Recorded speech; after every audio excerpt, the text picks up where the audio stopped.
जो हिम्मत, जिम्मेदारी और ईमानदारी के साथ कानून और व्यवस्था संभालता है। आखिर कितनी होती है डीएसपी की सैलरी? नमस्कार, मैं हूं आपके साथ अंशिका चौहान और आप देख रहे हैं हमारी नई सीरीज सैलरी कितनी है।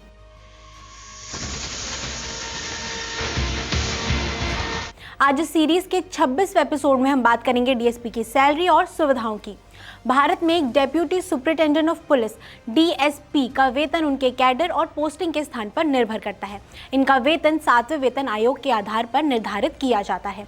डीएसपी का शुरुआती मूल वेतन लगभग 56,100 पर मंथ से शुरू होता है। ये पद पे मैट्रिक लेवल 10 के अंतर्गत आता है। डीएसपी की बेसिक पे पूरे देश में समान होती है, लेकिन अलग अलग राज्यों में मिलने वाली ग्रॉस सैलरी अलग होती है। इसका कारण है सैलरी में बेसिक पे के अलावा कुछ भत्ते जैसे एचआरए, डीए और रिस्क अलाउंस जुड़े होते हैं, जो हर राज्य और शहर में अलग अलग लागू होते हैं। एक्सपर्ट्स का मानना है कि 8वां वेतन आयोग लागू होने पर डीएसपी अधिकारियों की बेसिक सैलरी में 20 से 35% तक की बढ़ोतरी हो सकती है। डीएसपी को पद और जिम्मेदारियों के अनुसार शानदार वेतन के साथ कई वीआईपी सुविधाएं और भत्ते मिलते हैं। डीएसपी को निःशुल्क सरकारी बंगला मिलता है। आवास की देखभाल के लिए रसोइया, माली और हाउसकीपर उपलब्ध रहते हैं।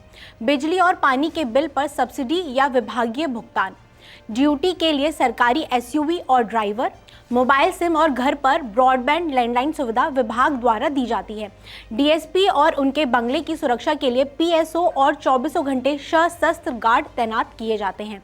अधिकारी और परिवार के लिए मुफ्त या सब्सिडी वाली चिकित्सा सुविधा, बच्चों की पढ़ाई के लिए एजुकेशन अलाउंस और हॉस्टल सब्सिडी, आधिकारिक दौरे पर सर्किट हाउस या सरकारी विश्राम गृह में रियायती ठहराव, सेवा के कुछ वर्षों के बाद उच्च शिक्षा के लिए 2 साल तक की पेड लीव, रिटायरमेंट के बाद पेंशन, ग्रेच्युटी और भविष्य निधि पीएफ जैसी फाइनेंशियल सुरक्षा।